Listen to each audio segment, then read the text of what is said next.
Monsieur le ministre, madame la rapporteure, chers collègues, le texte qui nous est présenté aujourd'hui s'inscrit dans le contexte du développement croissant de l'Agence française pour l'enseignement français à l'étranger, créée il y a plus de 30 ans maintenant pour assurer la continuité du service public en matière d'enseignement, qu'il s'agisse des enfants de nationalité française, mais également des élèves étrangers.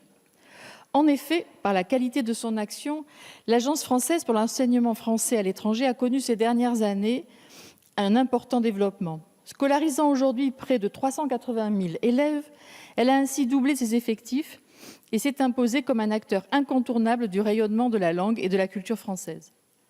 Lors de son discours du 20 mars 2018 à l'Institut de France sur l'ambition pour la langue française et le plurilinguisme, le président de la République a souhaité maintenir une ambition forte pour l'agence, lui fixant l'objectif d'atteindre d'ici à 2030 pas moins de 700 000 élèves. Afin de soutenir cette croissance, la présente proposition de loi entend d'une part élargir la gouvernance de l'agence en modifiant la composition de son conseil d'administration et d'autre part étendre les missions de celle-ci en mettant notamment l'accent sur la formation.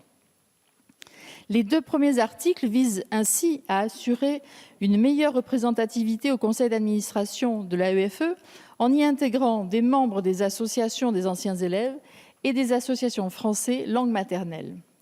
Ces derniers garantissent également que les parents gestionnaires d'établissements disposent d'une représentation spécifique au sein du conseil d'administration. Je me réjouis tout particulièrement de voir apparaître ces dispositions car c'est un combat mené depuis le début de la mandature par la sénatrice Samantha Cazebonne, mais également par mon collègue Frédéric Petit, dont je salue l'engagement, car je le sais particulièrement investi auprès de ces établissements.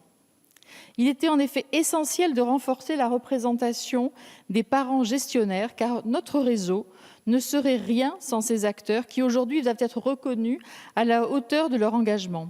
Nous le savons, dans la majorité de ces établissements du réseau, ce sont les familles qui payent et qui gèrent des écoles à l'étranger. Par leur dévouement, elles sont au cœur de l'action française dans le monde. Les articles 3 et 4 permettent quant à eux de consolider le rôle de l'agence en matière de formation et d'aide au développement du réseau. Pour ce faire, ils prévoient la création de 16 instituts régionaux de formation, IRF, ce qui constituait l'un des éléments phares du plan de développement de 2019. L'agence aura alors pour mission de faire vivre et prospérer ces instituts qui fourniront des formations initiales et continues identiques à celles dispensées en France pour les personnels exerçant ou ayant vocation à exercer dans le réseau, ainsi que des personnels exerçant dans les systèmes éducatifs étrangers. Par le biais de cet article, l'AEFE sera donc en mesure de mieux accomplir sa tâche de coopération éducative avec les autorités locales.